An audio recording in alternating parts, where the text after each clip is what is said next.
Assalamualaikum warahmatullahi wabarakatuh.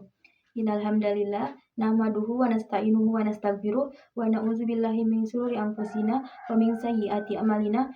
May yahdihillahu fala mudhillalah wa may yudhlil fala hadiyalah. Asyhadu an la ilaha illallah wa asyhadu anna Muhammadan abduhu wa rasuluh.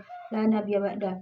Pertama-tama marilah kita panjatkan rasa puja dan puji syukur kita atas kehadirat Allah Subhanahu wa taala yang mana telah memberikan kita kesehatan jasmani maupun rohani kepada kita semua, sehingga kepada kita semua kedua kalinya sholawat beriringkan salam tak lupa kita curah agungkan kepada junjungan Nabi terbesar kita, yakni Habibana wa Nabiyana wa Rasulana wa Maulana Muhammad Sallallahu Alaihi Wasallam, yang kita nantikan syafaatnya di yaumul kiamat kelak. Amin. Baiklah, yang terhormat kepada Bapak Rohmani MPD selaku dosen pengampu mata kuliah pengantar dasar IPA kelas rendah. Sebelumnya, perkenalkan, nama saya Melina Wulandari. Di sini saya akan menjelaskan materi tentang sistem endokrin. Sistem endokrin adalah jaringan kelenjar yang memproduksi dan melepaskan hormon ke dalam darah. Kelenjar-kelenjar seperti kelenjar hipotalamus, kelenjar pituitari, kelenjar pineal, kelenjar tiroid, kelenjar paratiroid, kelenjar adrenal, kelenjar pankreas, dan kelenjar kelamin. Kelenjar dikendalikan secara langsung oleh rangsangan dari sistem saraf dan reseptor kimiawi dalam darah, dan hormon yang diproduksi oleh kelenjar lain.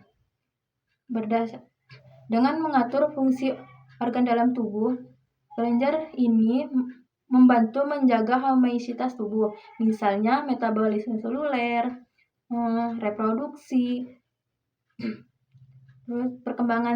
perkembangan seksual, homeostasis gula dan mineral, serta denyut jantung dan juga pernapasan merupakan salah satu dari banyaknya proses yang diatur oleh hormon.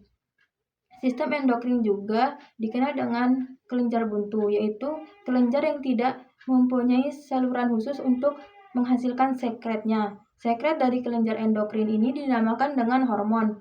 Hormon berperan penting dalam mengendalikan aktivitas tubuh hewan, misalnya pertumbuhan, perkembangan, osmoregulasi, pencernaan, dan integrasi serta koordinasi tubuh.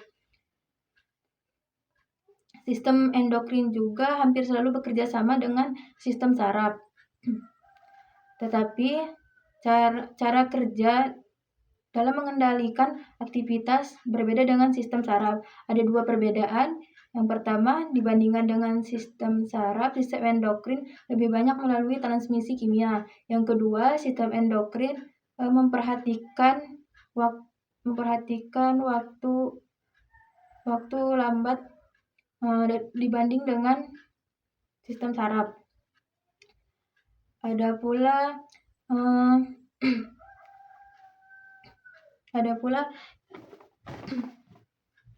sel-sel penyusun organ endokrin dibagi menjadi dua. Yang pertama sel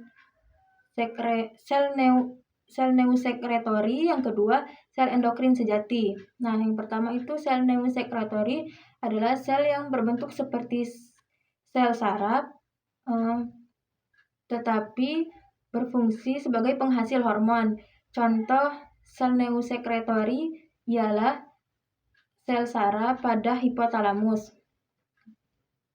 Sel tersebut memperhatikan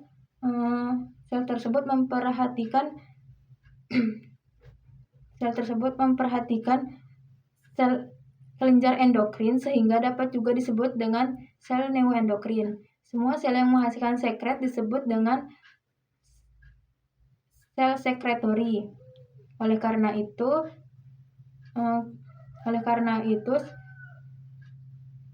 sistem saraf pada kelenjar hipotalamus dinamakan sel neurosekretori. Nah, yang kedua ini kelenjar endokrin sejati, biasa dikenal dengan kelenjar endokrin klasik, yaitu kelenjar endokrin yang benar-benar berfungsi untuk penghasil hormon.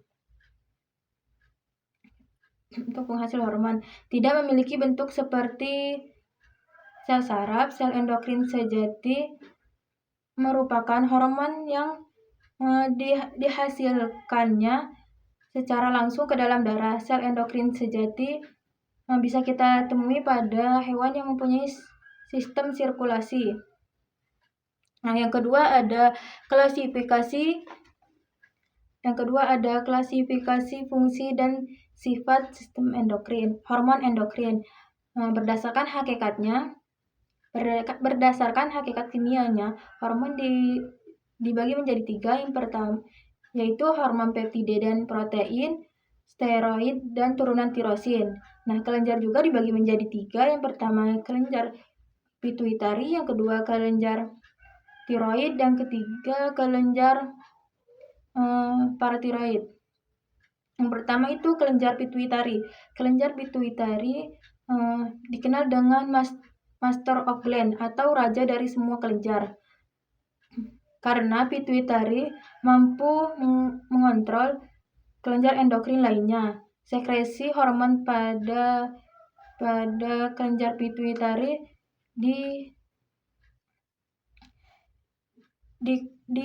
dipengaruhi oleh faktor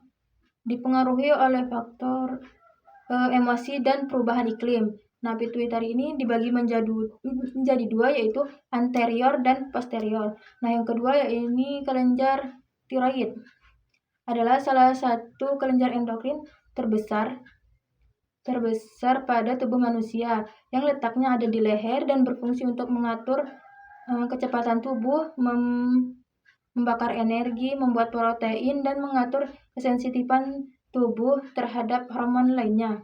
Nah, yang ketiga ini ada kelenjar paratiroid. Ada 2 sel dalam kelenjar paratiroid. Sel utama yang mensekresi kelenjar endokrin, kelenjar hormon paratiroid yang berfungsi untuk sebagai pengendali kalsium dan fosfat dalam darah melalui peningkatan kalsium dalam darah dan penurunan fosfat dalam darah. Dan sel oksifilik yang merupakan tahap perkembangan dari sel Schwann. Baiklah, itu saja yang dapat saya jelaskan. Saya akhiri, wassalamualaikum warahmatullahi wabarakatuh.